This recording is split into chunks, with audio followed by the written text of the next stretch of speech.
Thanks for joining us for another Kickstarter conniption. Today we're looking at Philosophia Floating World from Cogito Ergo Meeple. And as always, we want to make sure you're aware that our Kickstarter conniption videos are sponsored in part by our Kickstarter backers and by the creators of this game.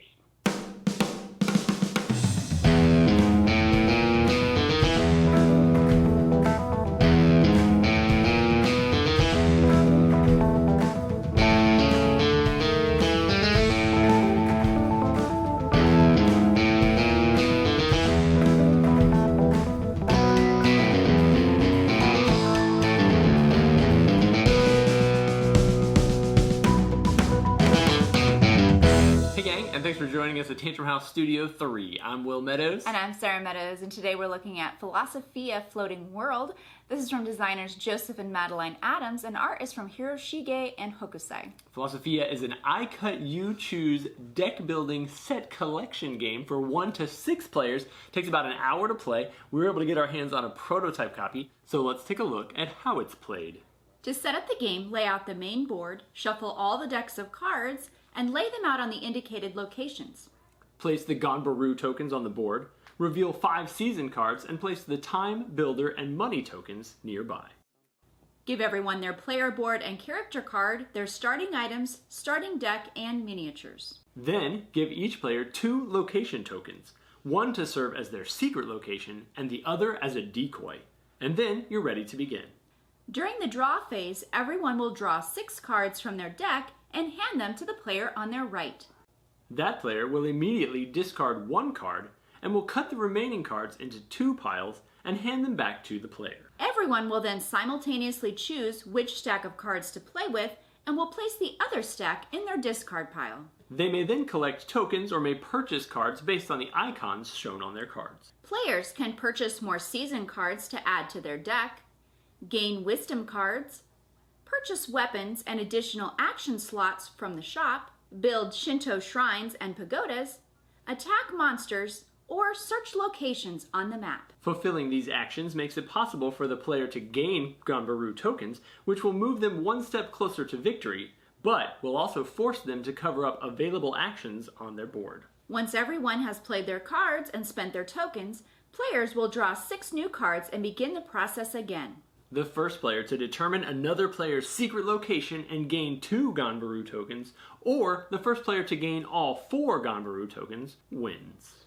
In feudal Japan, ancient iconic warriors do battle against one another, trying to take out some giant monsters along the way, maybe discover each other's secret locations, and hopefully pick up some wisdom over the seasons as well. In the game, you are trying to get at least 4 of those Ganbaru tokens. One corresponds to the different areas of the board. There's the monster that you can defeat. There is icons that you can purchase in the shop to help you do that. There are Shinto shrines and a pagoda that you can build on the map.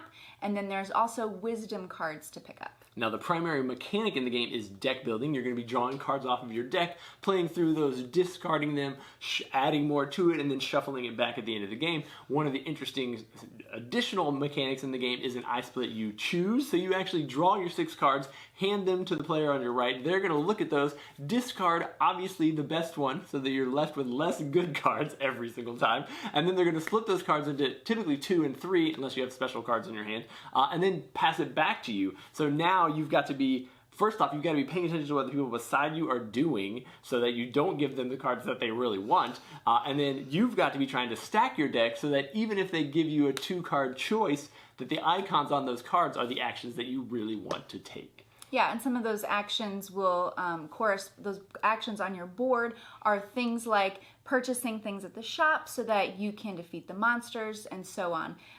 If you have those timer tokens, those will go on your board, and if you don't use them by the end of the round, they're wasted. So there's some things like building your one pagoda on your board that is rather difficult to do because you have to be able to get 3 of those time tokens in one turn. So you'll have to build up a little bit of that.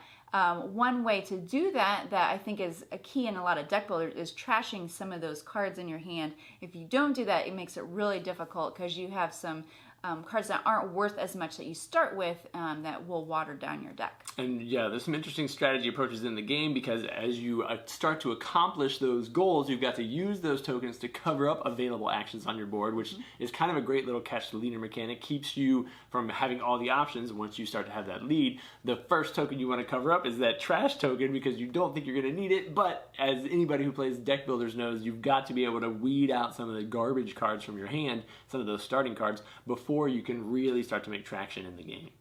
Yes, in the game, you will also want to gain those wisdom cards.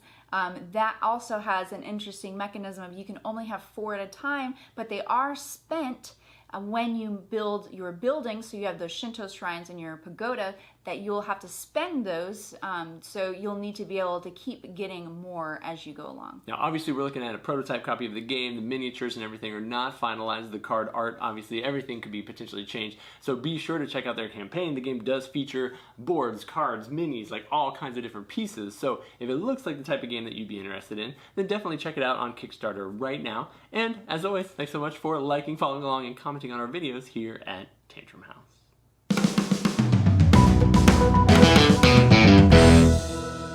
Did you get it? Yeah, I missed a couple things I was going to say, but it's okay. What were you going to say?